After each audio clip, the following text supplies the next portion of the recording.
And we called taxi, and I put Kilian, I opened the door behind, I put him to taxi, and I closed the door, and I want to go inside, and Kilian go out. You're gonna get someone messaging you afterwards saying, "Why did you mention me?" Hey, fuck them.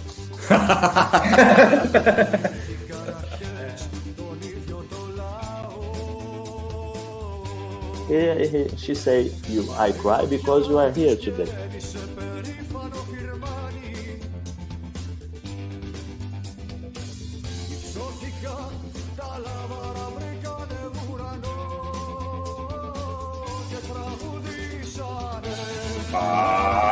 Πάμε να κάνουμε φτιάχνουμε αμπρεγά μέσα.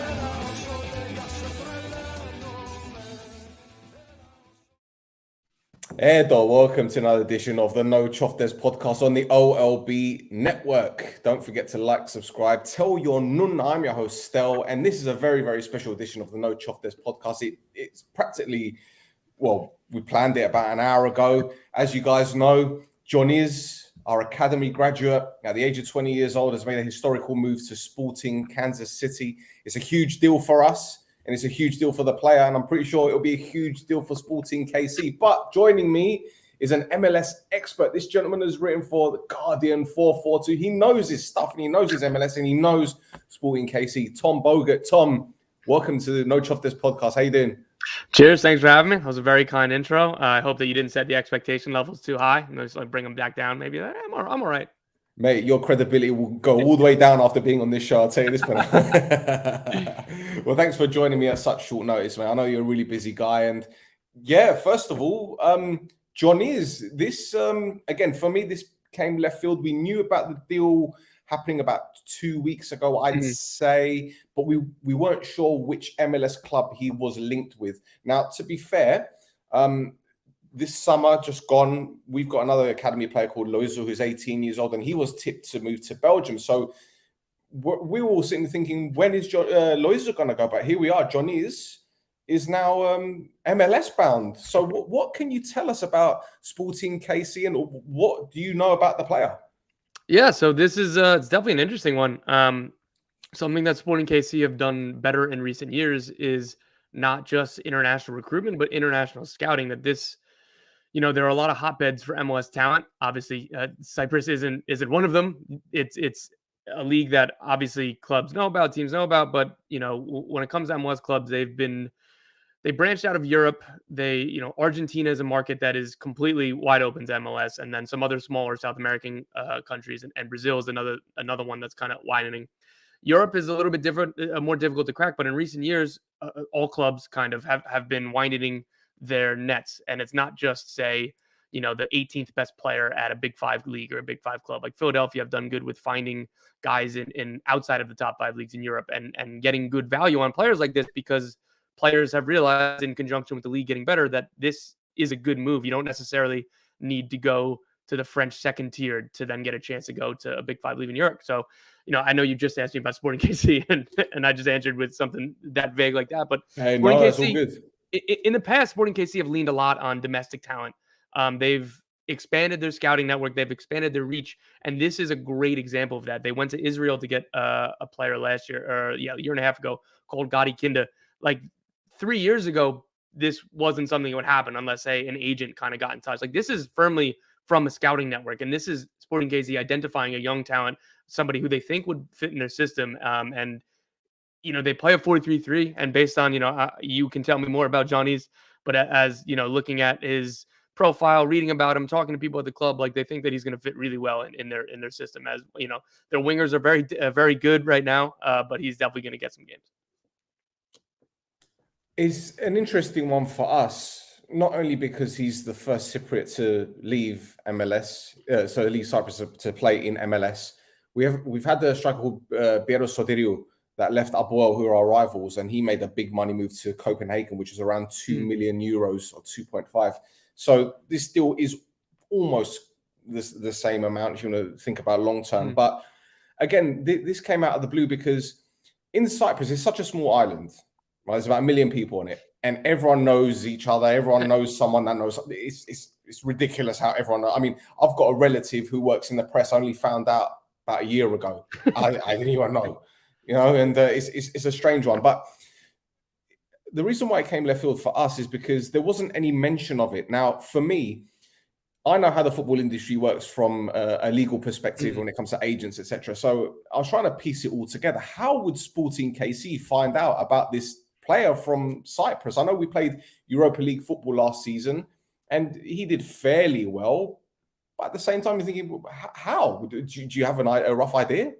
Yeah, I mean, that's a great question. Again, given his age, and again, it's not like he's, say, a starting center forward who's 23 years old who has a few seasons of scoring X amount of goals, and you go, oh, like, let's look into this guy. Like, I'm sure that these things are so organic, and they can be almost comical, where you're scouting a Europa League match, and you have a target on the other team, and you just and you're looking further into him, and then as you're watching that game, you say, oh, who's this on the other team? Or, like, I have so many stories about clubs that they don't publicize information like that because it makes it look like that they just fell into signing a player. But this is all part of preparation, and this is why you have an expanded scouting network, and this is the advent of Y Scout and all of these things. Like, the football markets, it's all smaller. You can know players. Like, if agents say, hey, I've got a guy, maybe this deal is possible, and then you don't just have to go, well, tell me if he's good or not. Like, you can go watch every single game the kid has played in his career.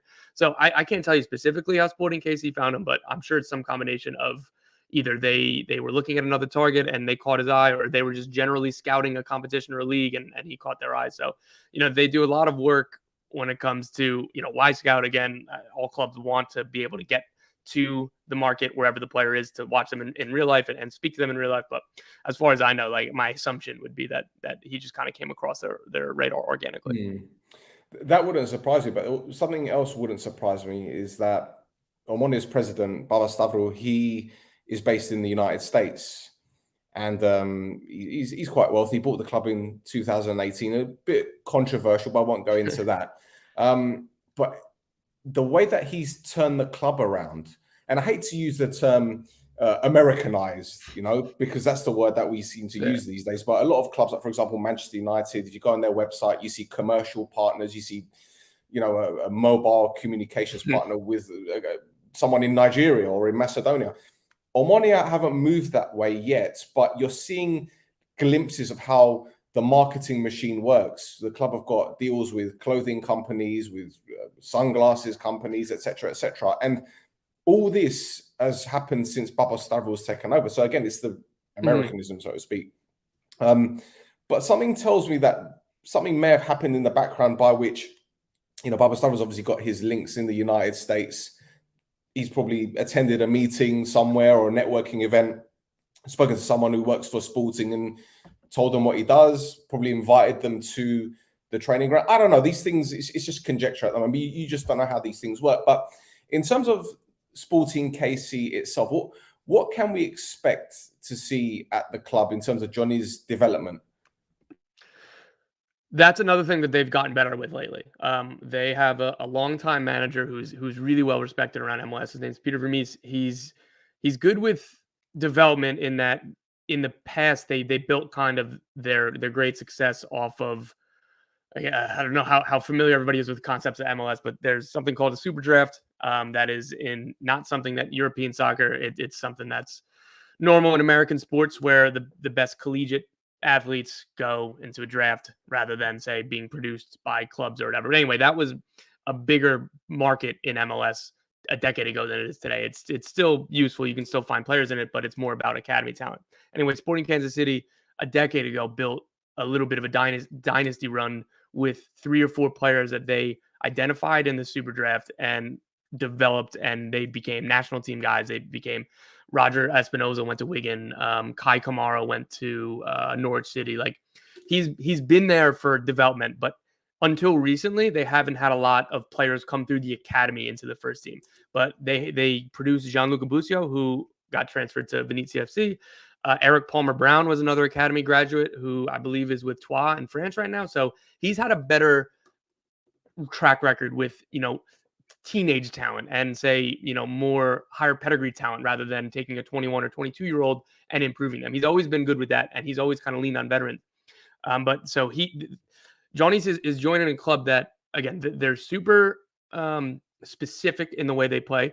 Peter Vermes' instructions, the way that they train, everything's deliberate. They're not a team that changes it up a lot. They're going to be 4-3-3 almost every single game. More often than not, they like to high press. They make little tweaks here and there, but their general game model, the general principles are aligned, and they're trained, they're defined, and I think that's really important for new players coming into a new system and a new club, and particularly a kid at Johnny's age and a kid who doesn't have experience. This is a brand new move for anybody, let alone from somebody who's coming, like, he doesn't have any familiarity with this league, and it's not like going from one European league to another or something that might be more similar. Like, this is going to be a huge culture shock, both on and off the field, by the way, of style of play, by, trying to settle in alone probably for the first time. I don't know if his family's coming with him or not, but again, to make it as simple as possible, or as seamless as possible as you can on the field, you have a manager and a coaching staff that are super defined in what they want and super, set in their ways in a good way rather than being inflexible. So Johnny is joining a team that,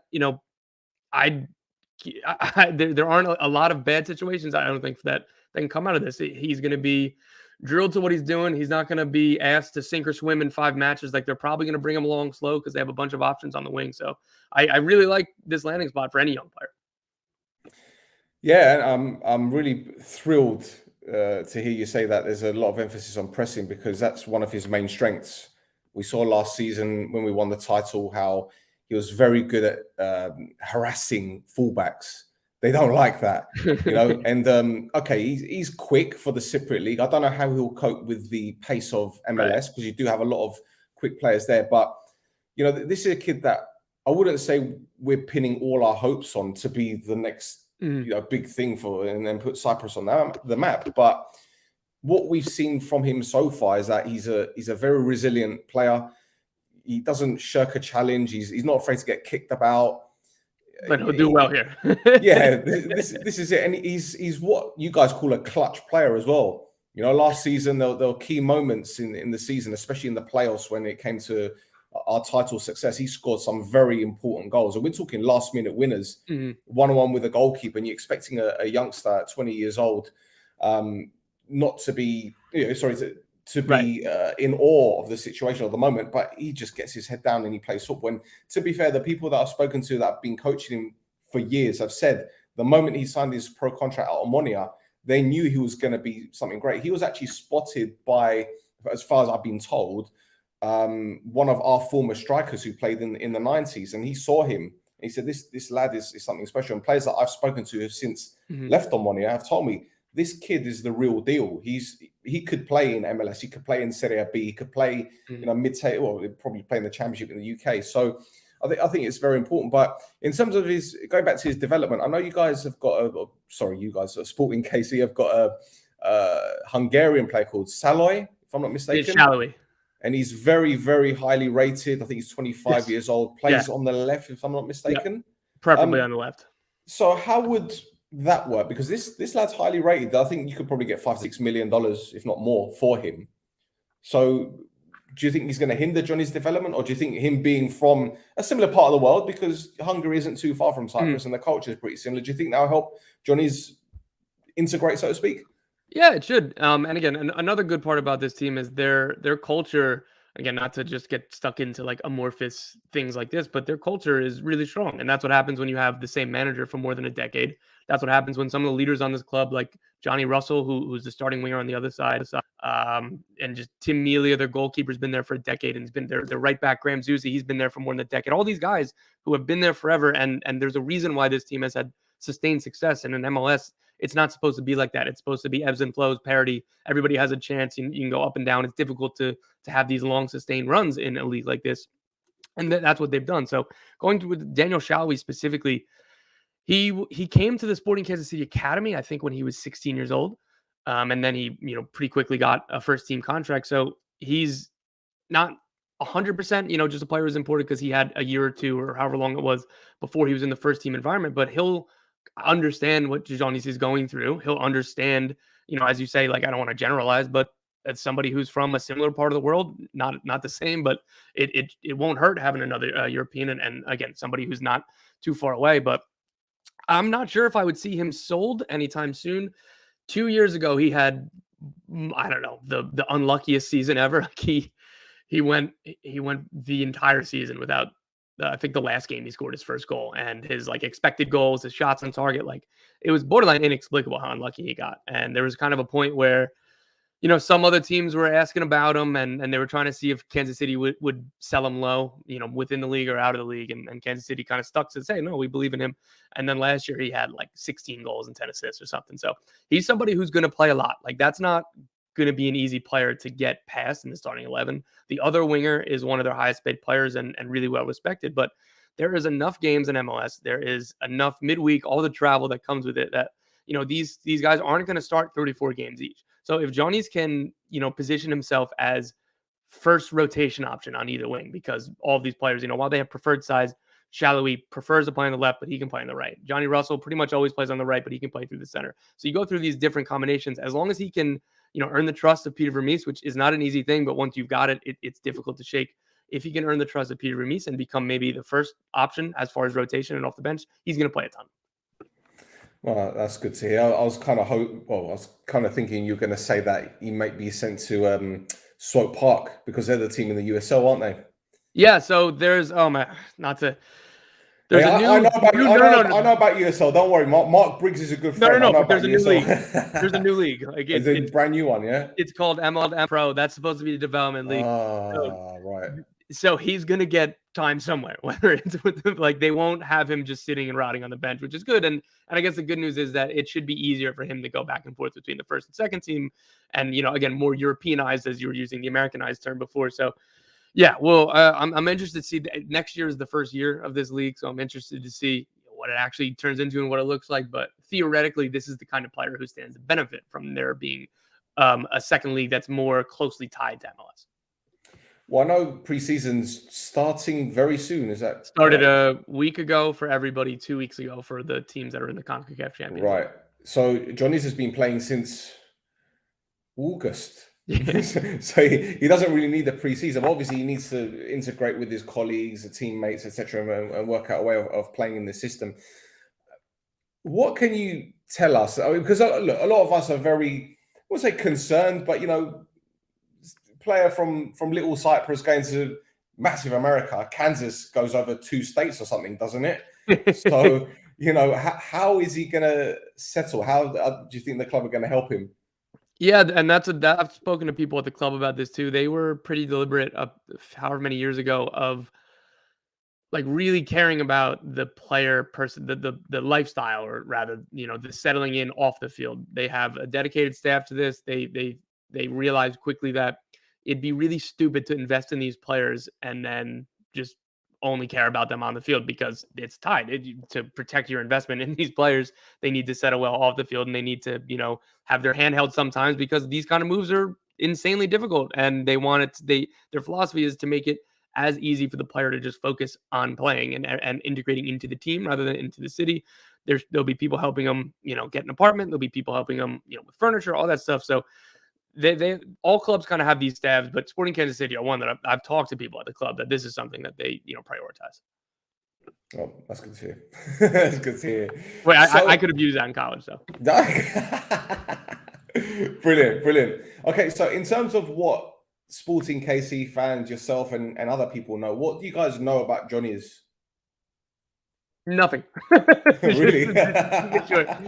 People saw even when I reported that the deal was close, like I got a lot of people just going to, hey, like, what do you know about him? And I'm like, well, I can tell you his stats. I can tell you some things that I've heard from the club, but I'm not going to lie and say that I've watched him. And there was a lot of, who is this? Like, oh, like, let me look at his transfer. Oh, like, this seems like a good profile. So nothing, in short.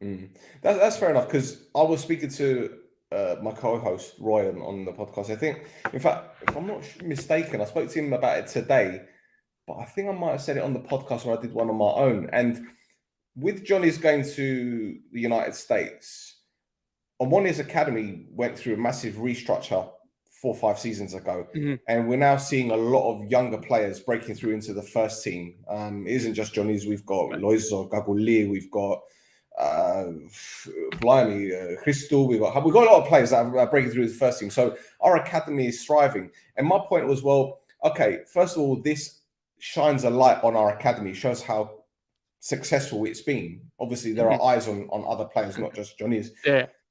But also, do you think there's a possibility possibility that maybe Omonoia and Sporting KC will come to some kind of developmental agreement further down the line? Because I know that in the States, Liverpool have got an academy, Dortmund, many European clubs have got them. So do you think Sporting KC will be an MLS club doing something similar in Cyprus or in Europe? I don't know about something as formal as that, but I can't, in good conscience rule it out, I suppose. But I mean, just even like more informally, like the more deals that are done, the more open markets get. So there's a million examples across the world, but it's MLS specifically. A club called Real Salt Lake signed a center back from Colombia in like 2008. And Colombia wasn't a market that was sending many players to MLS, particularly not defenders. Sometimes you get a couple forwards here and there. But this defender was an instant success. He won Defender of the Year. The next 3 or 4 years, guess how many Colombian center backs came to MLS? So it's pretty simple that when clubs see, oh, this is a market that we haven't tapped into yet. This is a market that, like we might have seen a player or two here or there. We're not totally sure how this skill set or how like this competition would translate to MLS. And then if you see a player or two start to have success, it gets open and open and it makes it easier and easier. It's why when clubs go to buy Brazilian and Argentine players from all over the world, it costs more than buying an American at this point, because the track record is proven for decades. If you go to Brazil and Argentina, not that every single player is going to be a hit, but there is such a deep history of all of these great players going to Europe and shining that you have to pay more to sign these players because they are a proven commodity. So the more and more, so if Tzionis works out, I promise you that Sporting Kansas City are going to continue looking at this club, and I promise you other MLS teams will. And then it just slowly goes from there. You start trusting as more and more go back and forth. And that's not to say that if he's not very good, that teams will never look at Cyprus again. But it's something that the more good that happens, the more clubs will try to copy. Absolutely.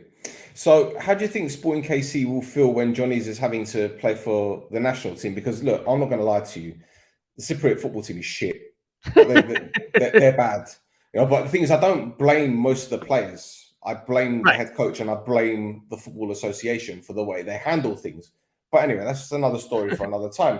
But when Tzionis is having to play for Cyprus against Estonia or Albania or Malta, how do you think Sporting KC will feel about him having to play these international games, traveling to Europe?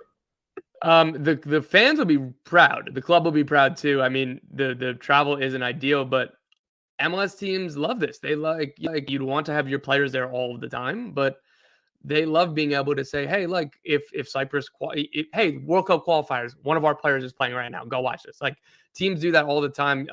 Columbus's best player recently got through ancestry. He's an Argentine player, Lucas Elarayan, but through his ancestors, he qualified for like an Armenian passport.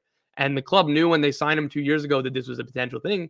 And the club was super excited for him. They're like, yeah, like if you want to do it, like the borderline halfway around the world from here, and it's not great for you coming back with tired legs, but hell yeah, we're happy for you. And look, you got to play in World Cup qualifiers. That's a win-win for us too. Like that puts people in Armenia looking at Columbus Crew or people in MLS saying, oh, look, like a Columbus player is playing against a German national team. So these are all things that are positives. Like it doesn't matter how big or small the country is, how big or small the national team is. Obviously, if there's a German international, Italian international, like in the league, that's going to take precedence. But honestly, like the club will be thrilled for him as he continues to shine. Well, I'll tell you this, a hand on heart. I'm a Sporting KC fan now. That's it. That's exactly it. I watch MLS and I follow certain teams. I don't have a favorite, but now they're my favorite. Exactly. And see, this is the thing. You're going to see a lot of Sporting KC shirts worn in Cyprus. It's crazy. It's kind of like in Japan, when teams are signing Japanese players, so they call them T-shirts, But I've got a couple of questions here. How much is the club getting? How much is Omonoia getting? Do you know? Because we've been told between 1.5 and 2 million euros. I don't know what it is in dollars or what do you know? That's what I've heard as well. I've heard between, around 2 million, give or take. I don't know what is tied up in incentives or not, or if it's all guaranteed, but yeah, that's not an incorrect figure. I've been told there's a 10% sell-on fee as well, which works well for us, obviously. But and there's another question here, which I don't think it's a fair question in terms of how is MLS competitive ranking comparison with the Cypriot League. I could tell you this for free: the Cypriot League isn't perfect, to put it that way. There's a lot of good players, there's a lot of terrible players. again, going back to the Football Association, which I don't like doing, but it's a fact, they don't make it easier for everyone else. There's a lot of strange decisions that occur in the Cypriot League, and I can give you some examples off air. We won't go into right now, but in terms of the quality, as someone that's watched MLS, I watched the final between New York City and Portland. Yeah, and that was a very entertaining game. But the defensive mistakes I see in MLS, I see in Cyprus. But I think the attacking threat and the physicality, the pace, the fitness, the sports science element, there's streets ahead in the States. Yeah. Streets ahead, and that's to be expected because in the United States, athletes are athletes, whether it be NFL, NBA, NHL, they're all athletes, and that's what they're going to try and make Tzionis be a supreme athlete, I guess. Yeah, I mean theoretically, and again, like that's definitely a truism about MLS that some players who are used to a different style, like say the Venezuelan international Jefferson Soteldo, he was best 11 in Copa Libertadores. He was visibly frustrated by the physicality that came with MLS. And again, like that's not to say that it's the most that other leagues aren't physical, but there is an element of athleticism that comes with this league and kind of what is prioritized in way of transition play, like all this stuff. So yeah, that's something. There are a lot of teams that play gegenpressing, and there are a lot of teams that really get stuck in. So yeah, when it comes to that, like the games are entertaining, they're in transition, they're it is a physical league, but I'm trying to be careful to not make it sound like it's a bunch of donkeys just kicking the ball and running as hard as they can. There is quality, obviously.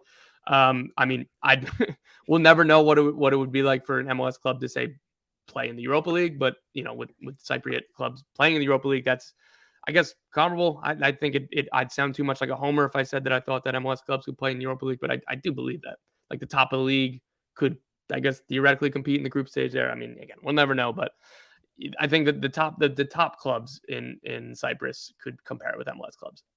Oh wow! Okay, that's interesting. To be fair, this season has probably been the most competitive the Cypriot League has seen for many years. There are at least 4 teams in with a shot to win the title. In fact, the team that's top at the moment got promoted from Division 2 last season, but they're backed by a Russian billionaire, and they've been able to spend a lot of money. Unfair.